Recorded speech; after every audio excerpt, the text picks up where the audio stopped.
औज़ु बिल्लाहि मिनश शैतानिर रजीम बिस्मिल्लाहिर रहमानिर रहीम। अल्लाह जल्ले शानहू दे नाम दे नाल अल्हम्दुलिल्लाहि रब्बिल आलमीन वल आक़िबतु लिल मुत्तक़ीन अस्सलातु वस्सलामु अला रसूलिल करीम। दोस्तों अस्सलाम वालेकुम। मैं डॉक्टर नसीर कालों CNP। दोस्तों अजकल तुहानू सब नू पता ही है 63A आइन दी एक शिक है जिते बड़ा टॉपिक तेरे बहसा सुप्रीम कोर्ट ਉਹਦੇ ਉੱਤੇ ਜਿਹੜਾ ਹੈ ਇਨਸਾਫ ਦੇਣ ਤੇ ਤੁੱਲੀ ਹੋਈ ਹੈ ਔਰ ਬਾਕੀ ਸਵਾਏ PTI ਤੋਂ ਬਾਕੀ ਸਾਰੀਆਂ ਜਮਾਤਾਂ ਉੱਚ ਇਨਸਾਫ ਲੈਣ ਤੇ ਤੁੱਲੀਆਂ ਹੋਈਆਂ ਨੇ। ਹੁਣ ਦੇਖੋ ਸੁਪਰੀਮ ਕੋਰਟ ਕੀ ਕਰਦੀ ਆ ਤੇ ਦੂਸਰੀਆਂ ਪਾਰਟੀਆਂ ਨੂੰ ਕੀ ਲੱਭਦਾ ਉਹਦੇ ਚ। ਦੋਸਤੋ ਸਭ ਤੋਂ ਪਹਿਲੇ ਅਸੀਂ ਦੇਖ ਲੈਂਦੇ ਕਿ 63 ਇਹ ਹੈ ਕੀ ਹੈ। 63 ਆਈਨੇ ਪਾਕਿਸਤਾਨ ਦੇ ਵਿੱਚ ਇੱਕ ਸ਼ਿਕ ਹੈ ਜਿਹੜੀ ਇਸ ਵਾਸਤੇ ਰੱਖੀ ਗਈ ਆ ਕਿ ਕਿਸੇ ਵੀ सियासी पार्टी का कोई बंदा उस पार्टी के पार्लीमानी लीडर की मर्जी के खिलाफ वोट दूसरे पार्टी नू नहीं देगा। बड़ी सादा चीज़ आ कि जिस तरह मेरी एक खानदान की कोई प्रॉपर्टी आ ते मैं सीनियर हाँ हैड हाँ उस घर का ते मेरी मर्जी तो बगैर उन्होंने कोई नहीं बेच सकता। बिल्कुल यही इत्थे आ। लेकिन होया कि जदों 22 ਵਿੱਚ ਅਪ੍ਰੈਲ 22 ਚ ਜਦੋਂ ਤਖਤਾ ਉਲਟਿਆ ਗਿਆ ਇਮਰਾਨ ਖਾਨ ਦਾ, ਉਸ ਤੋਂ ਬਾਅਦ ਇਹ ਜਿਹੜੀ ਸੀ ਸ਼ਿਕ 63A ਇਹਨੂੰ ਇਸਤੇਮਾਲ ਨਾ ਯਾਨੀ ਦੇ ਖਿਲਾਫ ਕੰਮ ਕੀਤਾ ਗਿਆ ਕਿ ਵੋਟ ਖਰੀਦ ਕੇ ਜਿਹੜਾ ਹੈ ਸੀ ਸਿੰਧ ਹਾਊਸ ਉਹ ਚ ਲੋਕ PTI ਦੇ ਲੋਕਾਂ ਨੂੰ ਪਾਬੰਦ ਕਰ ਲਿਆ ਗਿਆ। ਕਿਸੇ ਨੂੰ ਪੈਸਿਆਂ ਦੇ ਲਾਲਚ, ਕਿਸੇ ਨੂੰ ਕੋਈ ਅਹੁਦਿਆਂ ਦਾ ਲਾਲਚ, ਕਿਸੇ ਨੂੰ ਕਿਸੇ ਚੀਜ਼ ਦਾ ਲਾਲਚ ਦੇ ਕੇ ਉੱਥੇ ਪਾਬੰਦ ਕਰਕੇ ਉਹਨਾਂ ਕਿਹਾ ਕਿ ਤੁਸੀਂ ਆਪਣੀ ਪਾਰਟੀ ਦੇ ਖਿਲਾਫ मंशूर के खिलाफ सानू वोट दो, जिदे खिलाफ अपने सदर पाकिस्तान ने एक पटिशन दायर की थी कि ये उत्ते फैसला कर दो कि 63A का असल मानी की ने। हुण बड़ी सादा जी गल आ, 63A कहंदा कि जड़ा भी MNA या जड़ा भी अपने MPA या जड़ा भी सैनेटर अपने पार्लीमानी पार्टी के लीडर के अहकामात के खिलाफ वोट कास्ट करेगा वो अपनी सीट तो जाता रहेगा, वो सीट जाया होगी क्योंकि उन्हें अपने पार्टी के मंशूर के खिलाफ चलिया। लेकिन उन्हें होर कोई सजा नहीं, सिर्फ यही सजा सी। उहदा तो फायदा यह उठाया जाता सी कि जिहड़ी पार्टी उन्होंने डेविएट कर रही है अपने मौकफ तो अपनी पार्टी के खिलाफ वोट दवा रही है, वो करते सी कि दोबारा अगर डी सीट हो जाता उन्होंने दोबारा इलैक्शन करवा के पैसे पूसे ला के उन्होंने दोबारा बनवा लेंदे सी, यानी उन्होंने सजा कोई नहीं सी मिलती। ये जिस वे केस सुप्रीम कोर्ट के अंदर चला गया उत्थे 5 जजिस का कोई है सी बेंच जिदे बैठ के उन्होंने फैसला इत्थे कर दिता, जिस 3 जज जड़े सन मेजोरिटी च उन्होंने फैसला किया कि नंबर 1 उस बंदे का वोट भी काउंट नहीं होएगा, उसका वोट भी नहीं गिणिया जाएगा। नंबर 2 वो डी सीट भी होएगा, यानी 2 सजावां हो गई। अच्छा तुसी एक आम जी मिसाल आ, सादा जी मिसाल आ, मसलन मेरी एक प्रॉपर्टी आ, मेरा एक प्लाट है या घर है या कोई जगह पे जमीन है, उत्ते दूसरा बंदा काबज है, दूसरा बंदा काबज है ते तीसरा बंदा ओदे कोलों खोना चाहता वे। हुण तुसीं मैनूं ये दसो कि वो 2 लांडे ने जिहड़े नजायज़ कब्जा करके बैठा और जिहड़ा तीसरे बंदा खोना चाह रहा वो दोनों हक ते ने, 100% गलत ने दोनों। प्रॉपर्टी किसी दी, चीज़ किसी दी आ, ਉਹਦੀ मर्जी ना सेल होनी, ਉਹਦੀ मर्जी ना डिस्पोज ऑफ होनी, तो दूसरे 2 एवें लड़ी जान डे ने।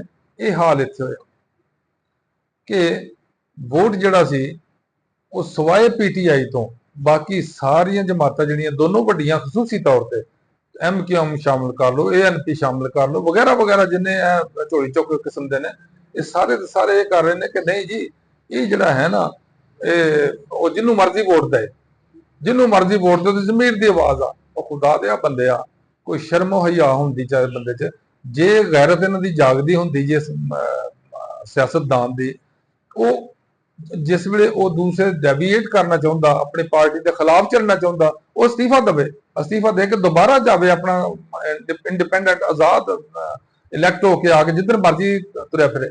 ये किहड़ी गल आ कि नून लीग और पीपल पार्टी कहती नहीं जी वो आजाद ਉਹਨੂੰ ਹੋਣਾ ਚਾਹੀਦਾ ਜਿੱਧਰ ਮਰਜ਼ੀ ਵੋਟ ਦੇ। ਇਹਨਾਂ ਨੂੰ ਇਹ ਪੁੱਛੋ ਕਿ ਆਇਆ ਇਹ ਆਪਣੀ ਪਾਰਟੀਆਂ ਦੇ ਬੰਦਿਆਂ ਨੂੰ ਇਸ ਤਰ੍ਹਾਂ ਕਰਨ ਦਿੰਦੇ ਨੇ?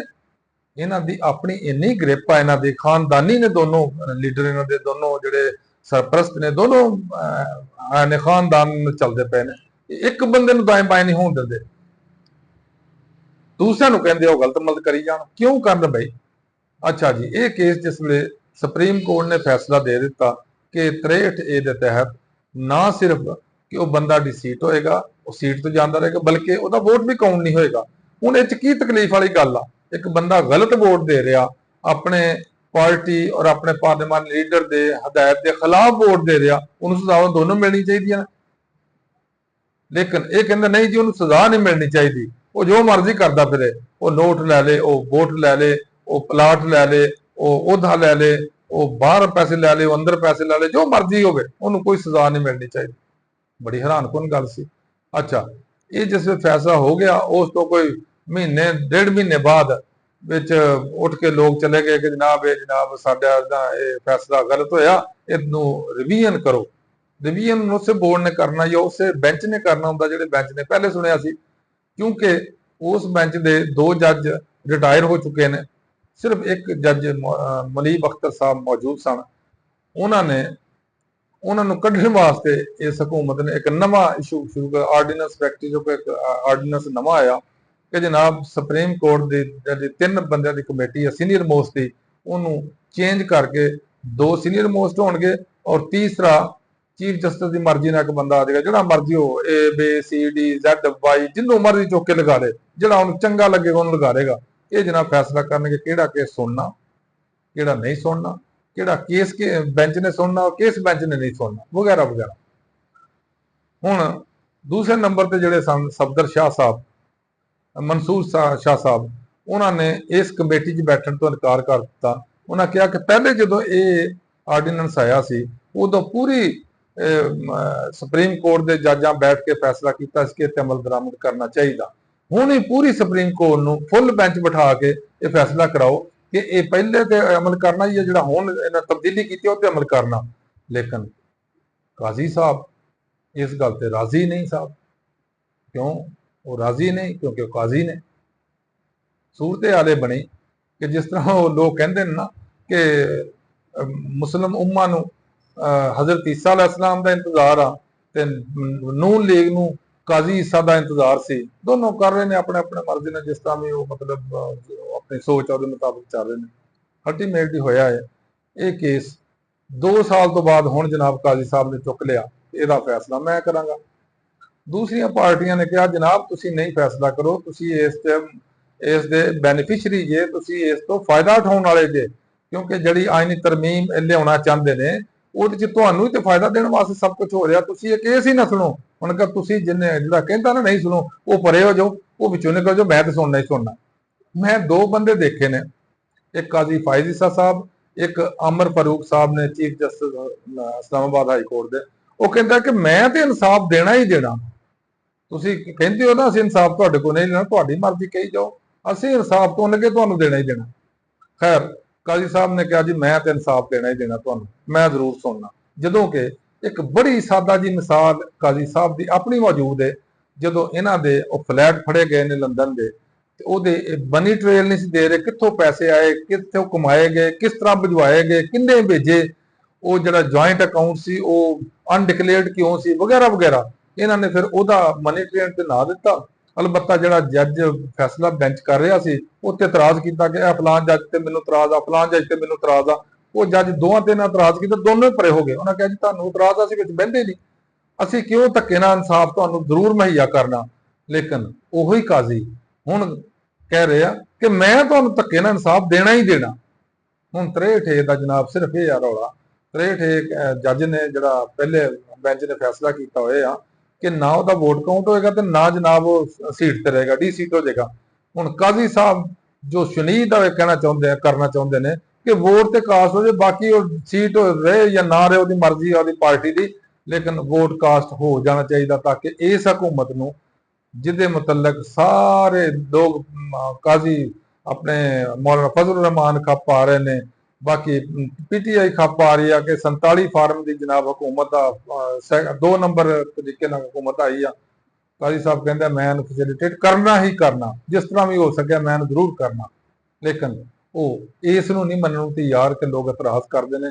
ਈਵਨ ਕੱਲ ਪਰਸੋਂ ਲੋਕਾਂ ਨੇ ਉਹਦੇ ਖਿਲਾਫ ਪੁਤਲੇ ਜਲਾਏ। ਕੱਲ ਇੱਕ ਵਕੀਲ ਨੇ ਆ ਕੇ ਬੜੀ ਅਜੀਬੋ ਗਰੀਬ ਤਰ੍ਹਾਂ ਬਿਹੇਵ ਵੀ ਕੀਤਾ ਅਦਾਲਤ ਦੇ ਅੰਦਰ।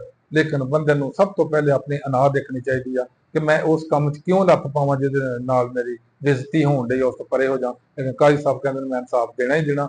ਚਲੋ ਜੀ, ਕਾਜ਼ੀ ਸਾਹਿਬ ਇਨਸਾਫ ਦੇਣ ਤੇ ਨੂਨ ਲੀਗ ਵਾਲੇ ਲੈਣ ਤੇ ਪੀਟੀਆਈ ਵਾਲੇ ਭੁਗਤਣ। ਅੱਲਾ ਅੱਲਾ ਖੈਰ ਸਲਾ, ਅਸਲਾਮ ਅਲੈਕੁਮ, ਅੱਲਾ ਹਾਫਿਜ਼।